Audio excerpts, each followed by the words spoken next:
நம்ம இவ்வளவு நேரம் போன் அடிக்கிறோம், சந்தியா போனை அட்டனே பண்ண மாட்டாளா? நம்ம மேல கோவத்துல இருக்காளா இல்ல வீட்டுல எதுவும் பிரச்சனையான்னு தெரியலையே. சந்தியா ஏன் நீ காலேஜே வரல? சரி அபி கிட்ட போய் கேட்போம், அவளுக்கு எதுவும் பிரச்சனையா, உனக்கு எதுவும் ஃபோன் பண்ணலான்னு. ஐ அமுல் பேபி, நம்ம கிளாஸ்க்கு ரூமுக்கு வராரு, நம்மளதான் பார்க்க வராருன்னு நினைக்கேன். இந்த பிளாக் ட்ரெஸ்ல அவ்வளோ அழகா இருக்காரே, என்னன்னே பட்டுரும் போல இருக்கு. அபி, சந்தியா ஏன் காலேஜுக்கு வரல? உனக்கு எதுவும் ஃபோன் பண்ணாளா? சார், சந்தியா இருமா காலேஜுக்கு வரமாட்டா சார். சந்தியாவுக்கு என்ன 2 நாள்ல என்கேஜ்மெண்ட், உங்களுக்கு தெரியாதா? எங்கேஜ்மெண்டா? ஆமா சார், உங்களுக்கு தெரியாதா? அவ ஃபோன் எதுவும் பண்ணலையா? இல்ல அபி, அவ எனக்கு ஃபோனே பண்ணல. நான் கால் பண்ணாலும் கட் பண்ணி விடுறா. அவளுக்கு வீட்டில் என்ன பிரச்சனைன்னு தெரியல சார். ஏன் ஃபோன் கட் பண்ணுறான்னு அவட்ட கேட்டால் மட்டும்தான் தெரியும். இருந்தாலும் அவ என்கேஜ்மெண்ட் வரையும் ஓகே சொல்லிட்டாளே. என்னை பத்தி கொஞ்சமாவது நினைச்சிருந்தா அந்த என்கேஜ்மெண்ட்டுக்கு ஓகே சொல்லியிருப்பாளா? சார், அவள் சிச்சுவேஷனையும் நீங்கள் புரிஞ்சுக்கணும்ல. நீங்கள் என்னைக்காச்சும் அவளை பற்றி உங்கள் வீட்டில் பேசியிருக்கீங்களா? அவள் எத்தனை நாள் அதை நினச்சி பயந்துருக்கா தெரியுமா? அவள் பயந்த மாதிரியே இப்போ நடந்துக்கிட்டு இருக்கு எல்லாம். அபி, இவ்வளவு சீக்கிரம் அவளுக்கு கல்யாணம் ஏற்பாடு பண்ணுவாங்கன்னு எனக்கு தெரியுமா? காலேஜ் முடிய தட்டியும் நம்ம வெயிட் பண்ணுவோம்னு காத்துக்கிட்டு இருந்தேன். இவ்வளவு சீக்கிரத்துல அவளுக்கு கல்யாணம் ஏற்பாடு பண்ணுவாங்கன்னு எனக்கு தெரியாதுல்ல அபி.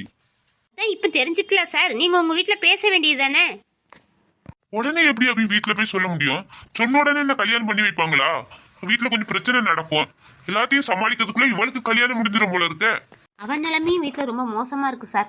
நான் பேசின வரைக்கும் அவங்க அப்பா அவளை பிளாக்மெயில் பண்ணிக்கிட்டு இருக்காரு போல இருக்கு. இந்த கல்யாணத்தை பண்ணாட்டி நான் சூசைட் பண்ணிக்கிடுவேன்னு அவளை மிரட்டி இருக்காரு. அதனால தான் அவள் ஒத்துக்கிட்டு இருக்கா அந்த கல்யாணத்துக்கு. அபி, எனக்கு சந்தியாவை பார்க்கணும் போல இருக்கு அபி. என் கூட வாதியா நீயும் கொஞ்சம் அவ வீட்டுக்கு. சார், என்னால் வர முடியாது சார். நெக்ஸ்ட் பீரியடில் சயின்ஸ் லேபில் முக்கியமான ஒரு ப்ராஜெக்ட் இருக்கான். அதனால் கண்டிப்பாக அட்டன் பண்ணணும் சார். சரி அபி, நான் போய் சந்தியாவை பார்த்துட்டு வரேன். சார், நீங்கள் இப்போ சந்தியா வீட்டுக்கு போகாண்டா சார். உங்களால் அவளுக்கு ஏதாச்சும் பிரச்சனை வந்துட போகுது. அதெல்லாம் வராது அபி, நான் பார்த்துக்கிட்டேன். Hi hi Amul baby. இந்த லூடர்ஸ் மண்டையை பாறான். ரகு சாரை கண்டோன்னே எந்திரிச்சு நின்றுட்டு கையை காமிக்குது. இதுக்கு தான் சந்தியாவுக்கு பிடிக்காது போல இருக்கு. எப்போ பார்த்தாலும் இவளை திட்டிக்கிட்டு இருக்கேன். நான் பாவம்னு நினைச்சேன். இன்னைக்கு நம்ம கார்த்திக்கு செட் பண்ணி கொடுத்துமே அந்த பொண்ணு தானே இது. இது ஏன் நம்மளை பார்த்து கையை காட்டிட்டு இருக்கு? இன்னைக்கு பார்க்கும்போது பாவட தாவணியில லட்சணமா அழகா இருந்துச்சு. இன்னைக்கு இப்படி ஒரு மாடல் ட்ரெஸ் போட்டு நிக்குது. இது வேற கார்த்திக்கிட்ட குடும்ப குத்து விளக்குலாம் சொல்லி வச்சிருக்கோம். இது கார்த்திக் பார்த்தானா அவ்வளவுதான், நம்ம தொலைச்சிருவான். அரசாம்பி, நீ என்னன்னா போலீஸ் வேலையே கட்டி எழுதுறா. நம்ம செட் பண்ணி கொடுத்தோமே, அதை உஷார் பண்ண தெரியுதா அவனுக்கு கொஞ்சமாச்சும்? இது என்னன்னா வரவங்க போறவங்களுக்கு எல்லாம் ஹாய் சொல்லிட்டு நின்றுட்டு இருக்கு. ரகு சார், நீங்க சந்தியாவை பார்க்க போகணும்னு சொன்னீங்களே, போகலையா? கிளம்புற அபி, பாய்.